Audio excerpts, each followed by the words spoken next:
예배로의 초청. 다윗이 블레셋 사람에게 이르되 너는 칼과 창과 반창으로 내게 나와 오거니와 나는 만군의 여호와의 이름을 곧 내가 모욕하는 이스라엘 군대의 하나님의 이름으로 내게 나아가노라.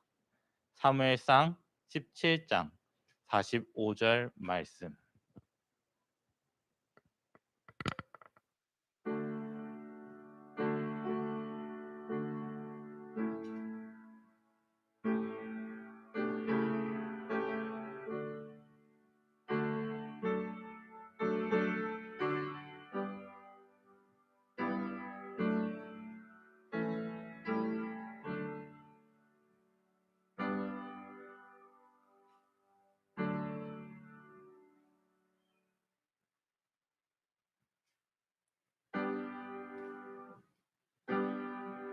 와 성자 성령 삼위께 영광 돌려 보내세.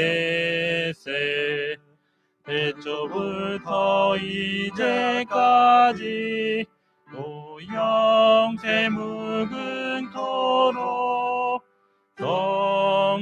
성삼위께 아멘 아멘.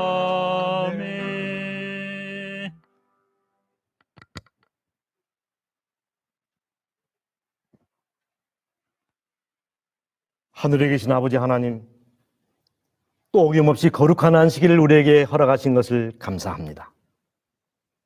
낮은 마음을 가지고 주 앞에 나왔사오니 물리치지 마시고 저희의 경배를 받아 주시옵소서. 저희에게 하나님의 영광을 나타내 주시옵소서. 예수님의 이름으로 기원합니다.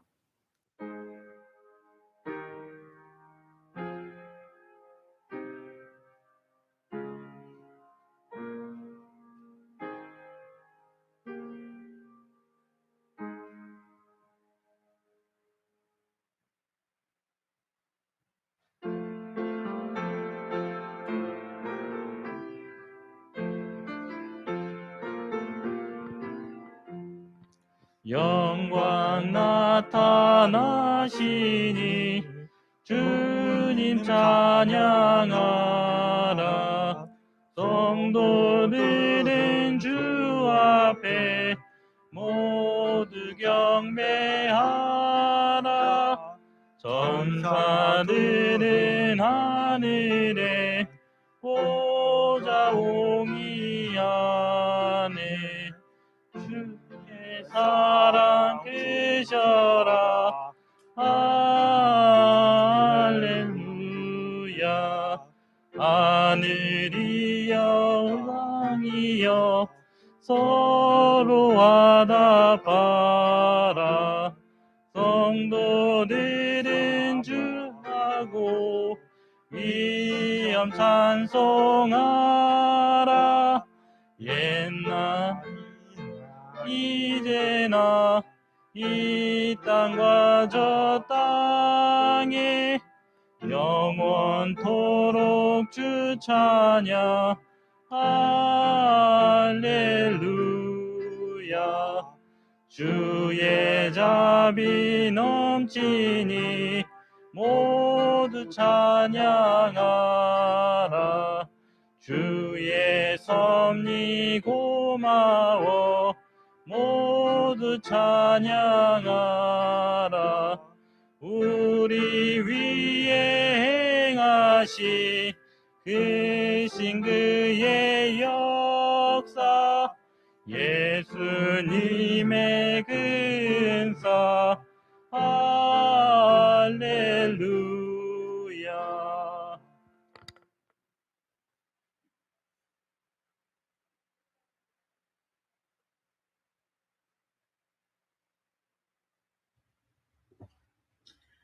사랑의 하나님 아버지, 이 안식일 세상의 일들을 내려놓고 하늘 향해 찬양하게 하시니 감사합니다.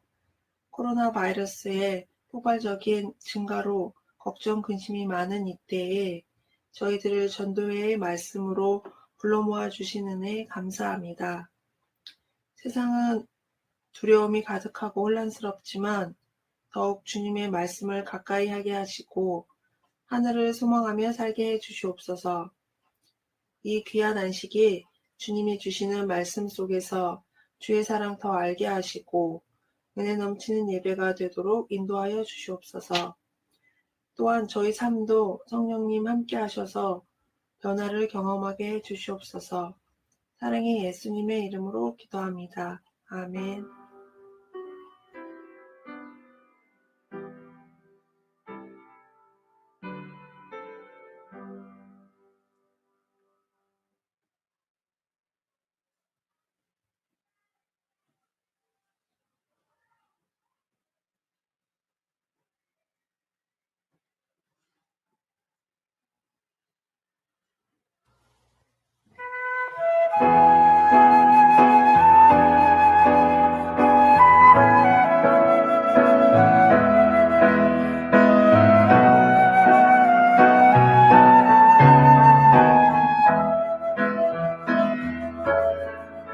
집으로 가자, 집으로 가자. 이런 눈물 흘리지 않는 곳, 집으로 가자, 집으로 가자. 내 아버지 기다리시는 그곳에 안녕 친구야, 곰곰이 생각해봐. 그대를 지금 마음 편한지. 안녕 친구야, 곰곰이 생각해봐. 세상에 마음 돌고 있는지. 나간 자식 찾으러 집이 찾아오시네. 사랑의 주 하나님 나를 위해 오셨네. 십자가에 죽으사 나를 도와가신 그 사랑의 주 하나님, 그 사랑을 아는가. 집으로 가자, 집으로 가자. 어두운 죄로 아파하지 않는 곳. 집으로 가자, 집으로 가자. 내 아버지 기다리시는 그곳에 안녕 친구야, 생각해 왔는가. 정말로 주님 사랑하는지. 안녕 친구야, 세상 떠나갈래. 사랑하는 주님 만날 수 있는지. 마음속 깊은 곳에 하나님이 계신가.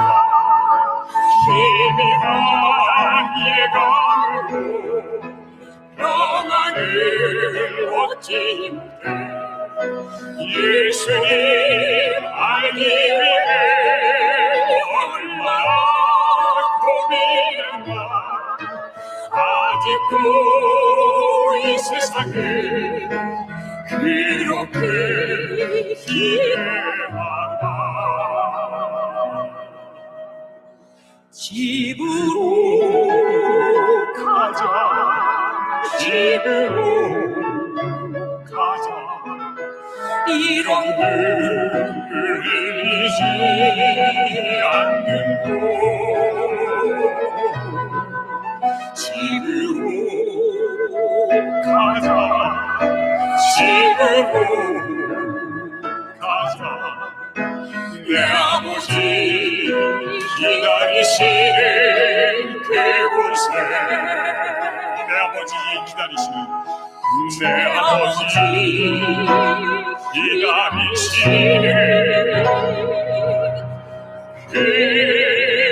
그곳에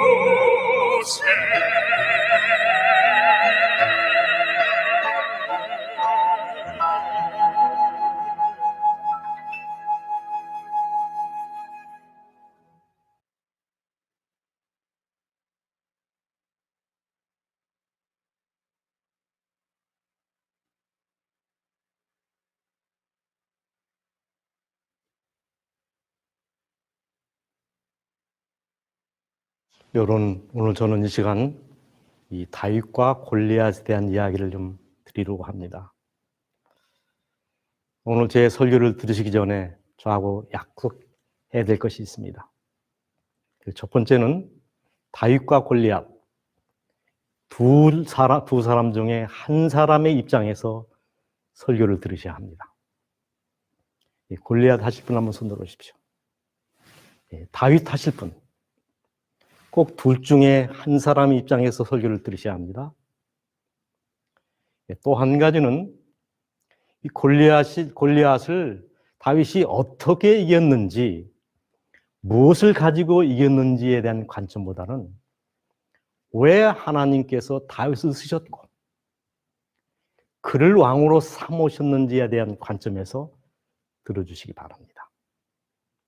이 골리앗과의 싸움이 없었더라면 아마 그는 그저 평범한 목동 혹은 수금 타는 악사에 머물렀을 것입니다. 그리고 세 번째가 중요합니다. 하늘 가는 백성들에게 진정한 적이 누구인가? 어떻게 싸워야 이길 수 있는지의 관점에서 말씀을 들으시기 바랍니다. 이 다윗과 골리앗의 싸움, 이 싸움이 안 되는 싸움입니다. 이 골리앗은 사람이 아니라 완전 무장한 괴물입니다. 여러분, 키가 6규빗 한 뼘입니다. 이 성소규빗하고 일반 규빗이 좀 다른데 3m에서 3m 44cm의 키를 가졌습니다. 머리끝에서 발끝까지 완전 무장을 했습니다. 노트구를 썼고 어린 갑옷을 입었습니다. 어린 갑옷이라고 하는 것은 마치 고기 비늘처럼 착착착 온몸을 감싸는 그런 갑옷을 얘기합니다. 다리에는 녹경갑을 찼는데 경갑의 무게가 10kg, 어린 갑옷의 무게가 57kg입니다. 어깨에 돛단창, 창날 끝의 무게가 7kg입니다. 창날의 무게가 7kg가 아니라 이 창날의 끝의 무게가 7kg입니다. 소뚜껑만한 큰 방패를 손에 쥐었습니다. 여러분, 성경이 골리앗에 대하여 이렇게 상세히 적고 있는 이유가 뭔지 아십니까? 다윗이 절대로 이길 수 없는 상대라는 것입니다. 다윗은 어땠습니까? 반바지에 슬리퍼 차림입니다. 한마디로 맞아 죽기에 딱 알맞는 복장을 하고 나간 겁니다. 여러분, 다윗을 바라보고 있던 골리앗이 보인 반응이 뭡니까? 가소롭게 여겼더라 그랬습니다. 그러나 여러분, 그 결과가 어떻게 되었는지 여러분이 잘 아십니다. 무엇 때문에 이겼습니까? 우리는 이 문제에 접근하기 앞서서 골리앗을 물리치기 전까지 다윗은 어떤 사람이었는가를 살펴볼 필요가 있습니다. 철저히 배제되고 무시 왕따 당했던 인물입니다. 가장 먼저는 아버지가 다윗을 무시했습니다. 이 사무엘이 기름을 붓기 전에 이새의 집을 찾았을 때 그 중요한 자리에 다윗을 아예 부르지를 않았습니다. 사무엘이 묻지 않습니까? 당신의 아들들이 이게 전부냐? 말죄가 있기는 합니다만 그래서 양을 치고 있습니다. 여기서 이 말죄라고 하는 것은 히브리 말로 단순히 막내라는 뜻이 아니라 중요한 자리에 나서서는 안 되는 사람입니다. 그다지 중요하지 않은 인물. 이 집안의 체면을 깎아내릴 존재, 그런 뜻입니다. 남에게 절대로 내보이고 싶지 않은 그 사람. 문열이. 아버지도 다윗을 인정하지 않았습니다. 뿐만 아니라 이 형제들에게도 인정을 받지 못했습니다. 전쟁터라고 하는 것은 절박한 곳입니다. 단 한 사람이라도 힘이 되는 곳인데 이 장형인 엘리압이 다윗을 보자마자 소리부터 지릅니다. 아니, 네가 여기 왔어. 이 전쟁터가 무슨 장난하는 곳인 줄 알아? 빨리 꺼져버려. 이 전쟁에서 너는 아무 쓸모가 없어. 아무런 도움이 안 되니 꺼져버려.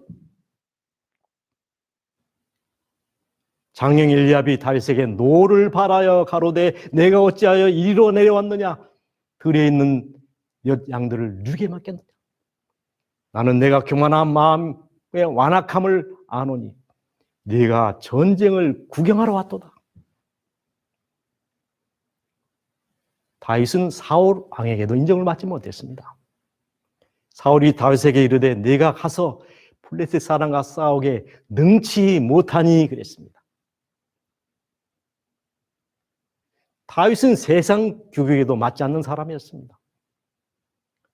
이에 사울이 자기 군복을 다윗에게 입히고 노투구를 그 머리에 씌우고 또 그에게 갑옷을 입히매 다윗이 칼을 군복 위에 차고는 익숙치 못함으로 시험적으로 걸어보다가 사울에게 고하되 익숙치 못하니 이것을 입고 가지 못하겠나이다. 아마 이스라엘 장군들도 마뜩지 않게 생각을 했을 것입니다. 저런 어린 것을 내보내서 누구 망신을 시키려고. 아버지도 무시하고 형제도 무시하고 사울왕도 무시하고 심지어 상대인 골리앗조차도 다윗을 싸울 가치가 없는 존재로 평가합니다. 네가 나를 개로 알고 막대기 들고 나오느냐? 맞습니다. 이 다윗이 골리앗을 상대하여 싸우려고 하는 것은 건방일이고 주제넘는 일이고 분수에 지나는 일이 맞습니다. 그런데 무엇 때문에 골리앗을 이길 수 있었는가? 여러분, 그 첫 번째 비밀, 첫 번째 무기는 믿음이라고 하는 무기입니다. 다윗은 문제를 보지 않고 문제보다 크신 여호와 하나님만 바라봤습니다. 여러분, 이스라엘 백성들이 떨고 있는 이유가 뭡니까? 이 골리앗의 육덕입니다. 몸집이 너무 커 보였기 때문에. 여러분, 무슨 시합이든지 체급별로 합니다. 그래야 평등하지 않습니까? 이 다윗과 골리앗의 싸움은 이런 룰을 깬 불평등 게임입니다.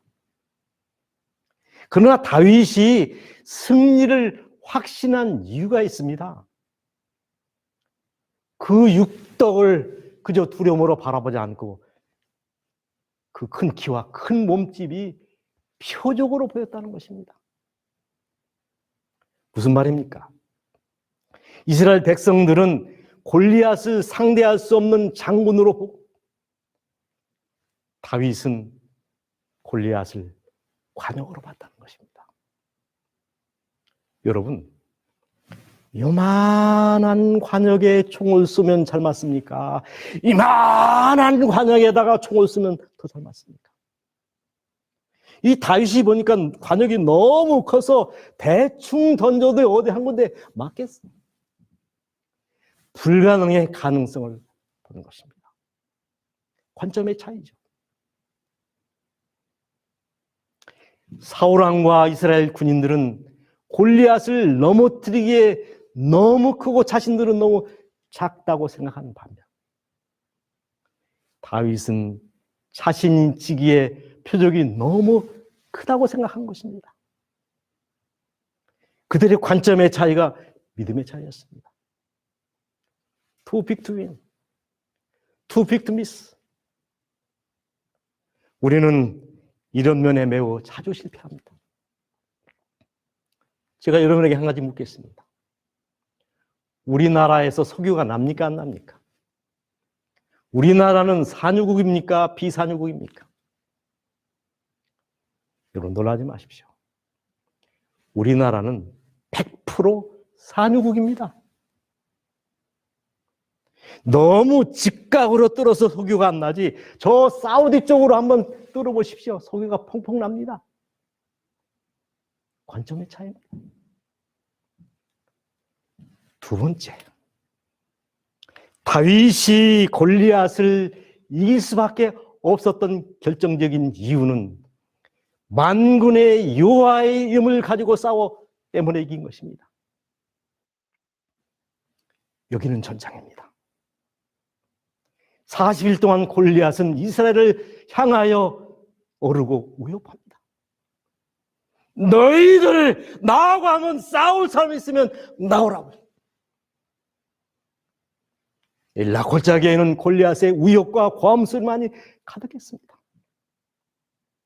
바로 그때 혜성같이 나타나서 싸우겠다고 나선 사람이 누굽니까? 다윗입니다. 형님, 내가 한번 나가 싸우겠습니다. 장형이 말지 않았습니다. 너는 안 돼. 여러분, 싸우겠다는 이 다윗의 용기는 말 그대로 용기입니까? 만용입니까? 용기였다면 도대체 어디에서 나온 용기입니까? 인간적인 관점에 볼 때는 틀림없는 만용입니다. 이스라엘 백성들은 이 블레셋과의 싸움에서 한 번도 시원스럽게 이겨본 적이 없습니다. 백전백패였습니다. 수백 년 동안 수없이 당하기만 했습니다. 엘리의 두 아들도 블레셋과의 전쟁에서 잃었고, 사울왕도 아들과 함께 블레셋과의 전쟁에서 죽지 않았습니까? 그 힘이 거대했던 삼손도 블레셋에 가서 두 눈이 뽑히고 연자맷들을 돌리다가 비참하게 죽었습니다. 또 한 가지 부인할 수 없는 차이는 문명의 차이, 무기의 차이입니다. 여러분, 이 다윗이 들고 있는 무기, 막대기와 돌과 물매는 석기시대 무기입니다. 골리앗이 들고 있는 무기를 한번 보십시오. 철기시대 무기입니다. 창과 칼과 단창. 석기시대하고 철기시대하고 싸우면 누가 이깁니까? 여러분, 임진왜란 때 조선이 패한 이유는 일본군은 조총을 가졌고 조선군은 칼과 활밖에 없었습니다. 물론 화포가 있었지만은 비교가 되지 않았습니다. 그러므로 다윗이 물매를 가지고 골리앗과 싸우려는 것은 용기가 아니라 만용인 것이 맞습니다. 그러나 여러분, 다윗이 물매를 가지고 나아가면서 외친 말이 뭡니까? 너는 칼과 창과 단창으로 내게 오지만은 나는 만군의 여호와의 이름으로 나가노냐 하면서 물매를 던지지 않았습니까? 다윗은 석기시대의 무기가 아니라 하늘의 신무기로 무장한 것입니다. 어떤 무기입니까? 만군의 여호와의 이름이라고 하는 무기입니다. 여러분 한번 생각을 해보세요. 만군의 여호와의 이름을 가지고 나가 싸웠는데 졌다면 다윗이 진 것입니까? 하나님이 진 것입니까? 여러분, 그래서 기도가 위대한 것입니다. 우리가 예수님의 이름으로 기도합니다 라고 하는 그 마지막 그 기도가 왜 중요한지 아십니까? 그 기도가 주님의 이름으로 드려진 기도이기 때문에 힘이 있는 것입니다.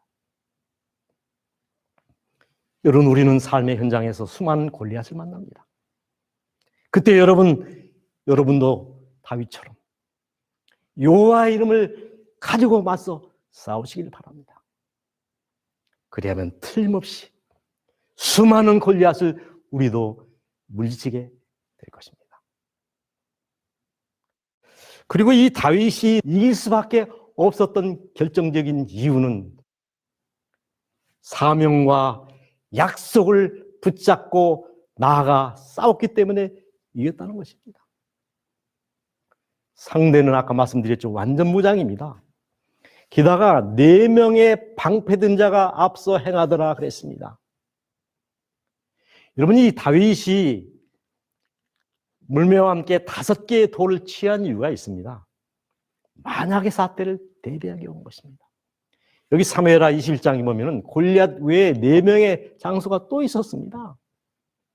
300세겔이나 되는 노창을 들고 색칼을 든 으스민, 삽, 그 외에 라움이, 여기 육손이 6발에. 그들은 다 골리앗만큼의 힘 있는 장수들입니다. 그 4명의 장수들이 골리앗을 사방에서 옹위한 거예요. 그러니까 1대1의 싸움이 아니라 1대5의 싸움입니다. 여러분, 이 절망적인 싸움 다윗이 어떻게 이겼는가? 많은 사람들은 이 다윗의 물매솜씨가 좋아서 골리앗을 이겼다고 생각합니다. 천만의 말씀입니다. 여기 보십시오. 골리앗은 화가 왈칵 나서 그의 이마를 보호하고 있었던 투구를 뒤로 밀어 제끼고, 여러분, 멀쩡하던 투구를 왜 뒤로 결정적인 순간에 밀어 제낍니까? 그의 적수에게 보복하려고 앞으로 나갔다. 여러분, 승리의 원인이 어디 있다고 보십니까? 하나님의 이끄심입니다. 이와 같이 다윗이 미천한 양치기로서 있는 동안 여호와 하나님께서는 다윗에 대하여 선지자 사무엘에게 말씀하고 계셨다 그랬습니다. 피하시고 다윗을 왕으로 세우시고 증거하여 가라사대 내가 이새의 아들 다윗을 만나니 내 마음에 합한 사람이라 내 뜻을 다 이루게 하리라. 여호와께서 사무엘에게 이르시되 그 용모와 신장을 보지 말라. 내가 이미 그를 버렸노라. 나의 보는 것은 사람과 같지 아니하니 사람은 외모를 보거니와 나 여호와는 중심을 보노니라. 이 말씀을 여러분 잘 주목해 주시길 바랍니다. 이 젊은 목자는 이새에게 알려지지 않은 보다 더 큰 사명을 위임받았다. 이스라엘 군대가 위험 중에 있었고 다윗은 천사에게서 그의 백성을 구하라는 지시를 받았다 그랬습니다. 이때 다윗의 나이가 몇 살인지 여러분 아시지 않습니까? 이스라엘 나라에 그 많은 군인들이 있었고 장수들이 있었지만은 하나님은 그들을 다 제껴놓고 다윗을 통하여 이스라엘 민족을 구원하기를 원하셨습니다. 약속을 붙잡고 나갔다는 거예요. 하나님의 모든 명령에는 약속이 포함되어 있다. 다윗이 골리앗 앞에 그렇게 당당했던 이유는 그 사명과 약속을 가슴에 품고 나가기 때문입니다. 그래서 여러분 생겨난 말이 사명을 가진 자는 결코 죽지 않는다. 그리스도께서는 당신이 이르러 온 사업을 완수하기까지는 숨을 거두지 않으시다가 임종을 하시면서 다 이뤘다고 부르짖으셨다. 싸움은 승리로 끝났다. 그분의 오른손과 거룩한 팔이 그로 승리하게 했다. 그분은 정복자로서 당신의 깃발을 영원한 고지에 꽂으셨다 그랬습니다. 그렇습니다. 우리는 사정 따라 사는 사람이 아니라 사명 따라 사는 사람들입니다. 사명 따라 사는 사람은 그 사명을 다 이루기까지 죽을 수도 없고 죽지도 않고 죽음을 두려워하지 않는 것입니다. 그리고 네 번째 우리가 기억해야 될 말씀은 전쟁은 하나님이 하신다는 사상입니다. 47절 여호와의 구원하심이 칼과 창에 있지 아니함을 이 무리로 알게 하리라. 그 다음 말씀이 중요합니다. 전쟁은 여호와께 속한 것인지요. 그가 너희를 우리 손에 붙이시리라. 6.25 때 미군 상사로서 한국전에 참전했던 헨리 스웨인 목사님의 간증을 우리는 기억합니다. 그가 그때는 목회자가 아니었죠. 미군 상사로서 이 고지를 지키다가 중공군의 습격을 받고 거의 다 죽고 한 개 분대만 살아남는데 바로 스웨인 상사가 이끄던 그 분대입니다. 구살생으로 도망쳐서 후방 본부에 들어왔으나 그날 밤 그 고지를 다시 탈환하라는 명령을 받습니다. 이 스웨인 상사는 분대원을 다 모아놓고 설득했습니다. 울지 말라. 기적이라고 있는 것이 있지 아니하나. 우리는 우리 힘으로 그 고지를 빼앗을 수 없지만, 탈환할 수 없지만은 하루에 하나님께서 우리를 도와주시면 아마 이길 수도 있을 것이다. 우리 다 같이 기도하자. 그 분대들 가운데는 예수님을 믿는 사람이 거의 없었다는 겁니다. 그러나 절박한 심령으로 그들은 싸움을 싸우기 위하여 나가기 전에 이 스웨인 상사와 함께 같이 무릎 꿇고 하나님의 도우심을 간구합니다. 돌려가 앞으로. 총알이 빛처럼 불꽃처럼 쏟아지는 그 탄환 속을 뚫고 바로 자신들이 빼앗겼던 고지 바로 턱 밑까지 기어서 올라갔습니다. 그런데 갑자기 무슨 장대 하나가 이렇게 내려오는데 보니까 그 끝에 수리탄이 달려있다는 것입니다. 그 밑에 붙어있는 이 스웨인 상사의 분대원들을 죽이기 위해서 중공군들이 그렇게 한 것이죠. 그런데 이 수리탄이 다 이렇게 와서 터져야 되는데 중간에 터지는 바람에 철조망이 그만 날아간 것입니다. 그래서 중공군과 이 분대원 사이에 육박전이 벌어집니다. 근데 이 스콧 상사라는 사람이 죽어있는 이 중공군 소령의 총을 빼앗아서 상대를 향하여 쏘았는데 퍽 하는 소리와 함께 오색 찬란한 영롱한 색깔을 내면서 이 불꽃이 피어오르더라는 것입니다. 그러자 중공군들이 웅성웅성하던 일시에 도망을 치는데 알고 보니 그것이 후퇴를 알리는 신호탄이었다는 것입니다. 그래서 도망치는 중공군들을 향하여 총을 쏴가지고 그 고지를 다시 탈환합니다. 전쟁이 끝난 다음에 미 8군 정보처에서 그들을 불러 조사를 했습니다. 일개 분대를 가지고 그 많은 중공군들을 어떻게 물리칠 수 있었는가?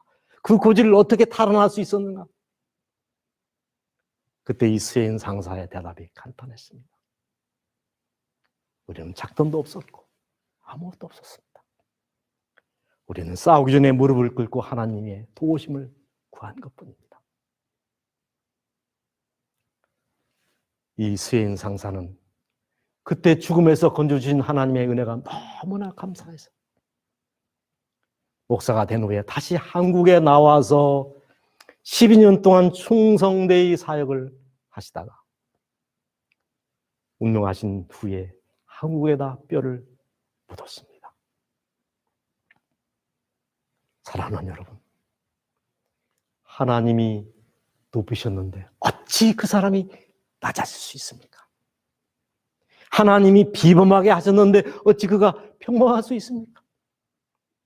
하나님이 영광의 자리에 앉게 하셨는데 어찌 그가 초라해 줄 수 있습니까? 하나님이 이기게 하셨는데 어찌 그가 패할 수 있겠습니까?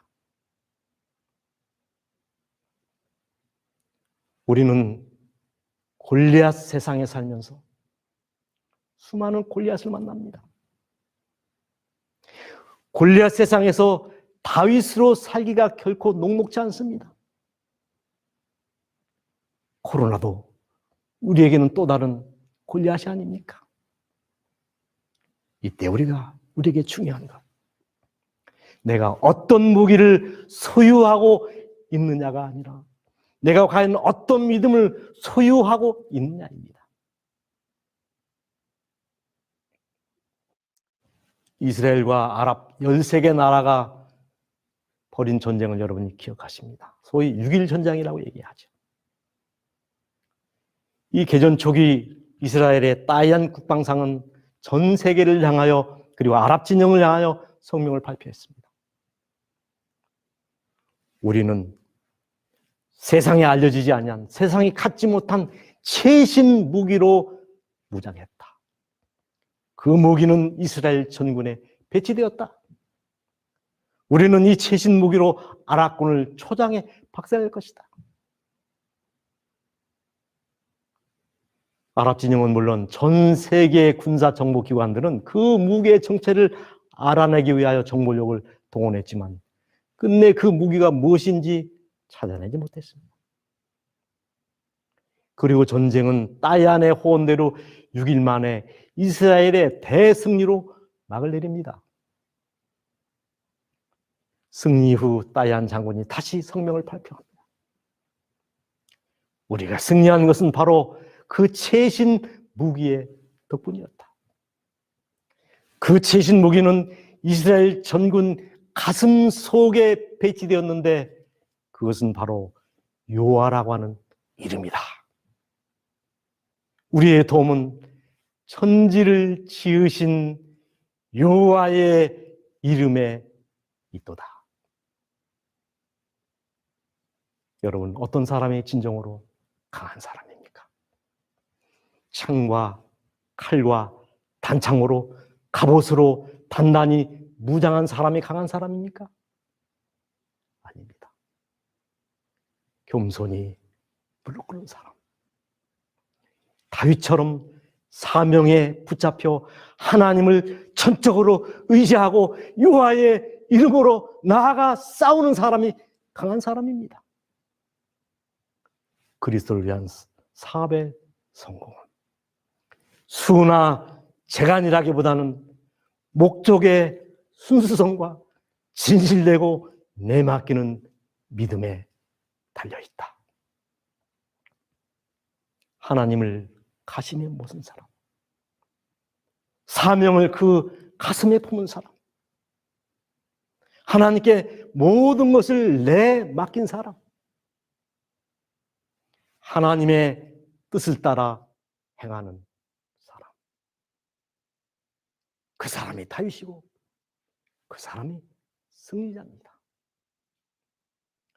그러기 위해서 지금 내가 해야 할 일이 무엇일까요? 내 안에 골리앗을 죽이는 것입니다. 그리고 내 안에 있는 그분 예수님을 살려내는 것입니다. 내 안에 그놈 골리앗을 죽이고 내 안에 그분 예수님을 살려내는 것입니다. 이것이 오늘 저의 설교의 결론입니다. 그리고 한 주일 동안 제 말씀의 결론입니다.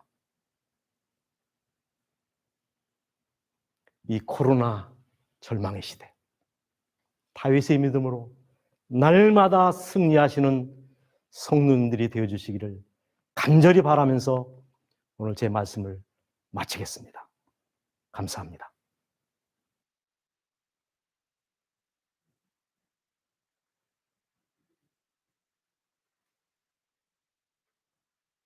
헌금 낭독문. 그리스도께서 너희를 사랑하신 것 같이 너희도 사랑 가운데서 행하라. 그는 우리를 위하여 자신을 버리사 향기로운 제물과 희생 제물로 하나님께 드리셨느니라. 에베소서 5장 3절 말씀.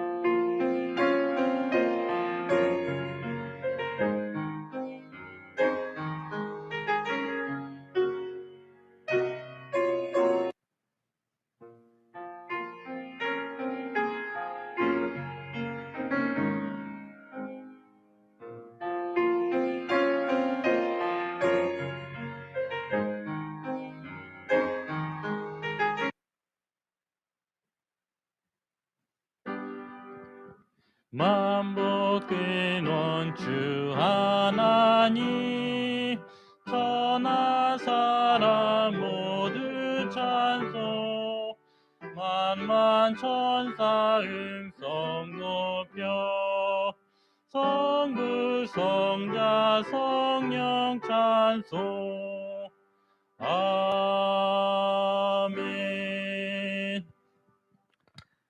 하늘에 계셔서 우리를 사랑하시는 아버지, 우리에게 이 헌금을 드릴 수 있는 축복을 허락하여 주셔서 감사합니다. 주님께 드린 이 헌금들을 주님의 사업과 주님의 영적인 이 힘을 얻는 데 사용할 수 있도록 주님 도와주시옵소서. 그리하여 이 헌금을 통해 더 큰 축복을 우리에게 허락해 주시옵기를 사랑 많으신 예수님 이름으로 간절히 기도드리옵니다. 아멘.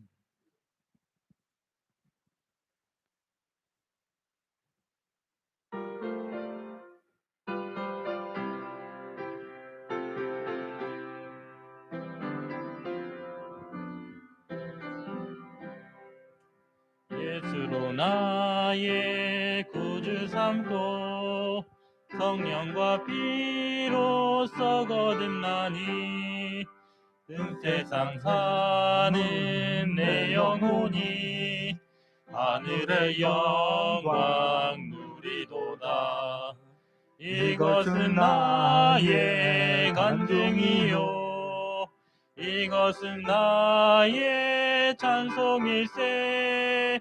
나 사는 동안 그침없이 우주를 찬송하리로다. 온전히 주께 몸 바치니 기쁨과 즐거움 한량없네. 하늘의 천사 내려와서 이내의 말씀 전하도다. 이것은 나의 간증이요 이것은 나의 찬송일세. 나 사는 동안 그침없이 우주를 찬송하리로다. 온전히 주께 몸 바치니 행복과 평화가 넘치도다. 깨어서 주를 고대하며 그 사랑 속에 잠기도다. 이것은 나의 간증이요 이것은 나의 찬송일세. 나 사는 동안 그침없이 우주를 찬송하리로다.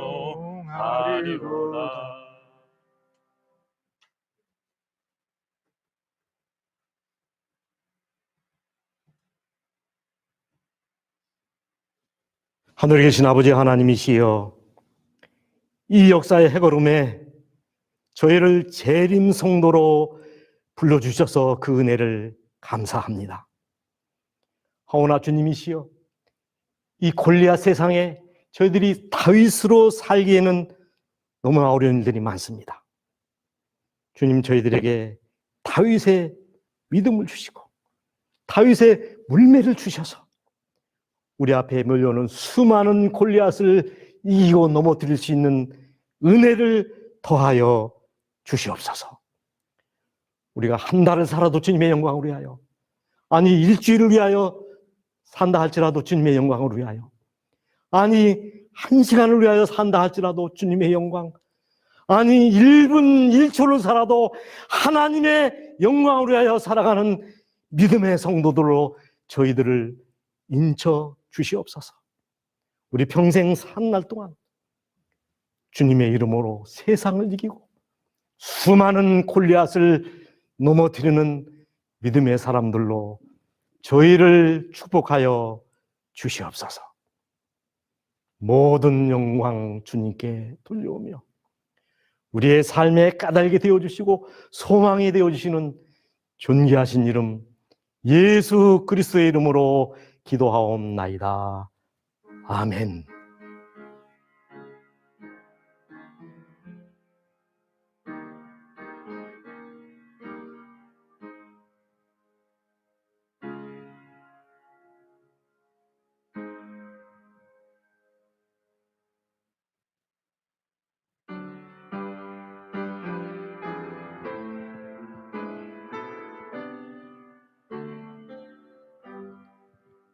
내 주님 오시리 확실히 오시리 내가 공중에서 주를 만나겠네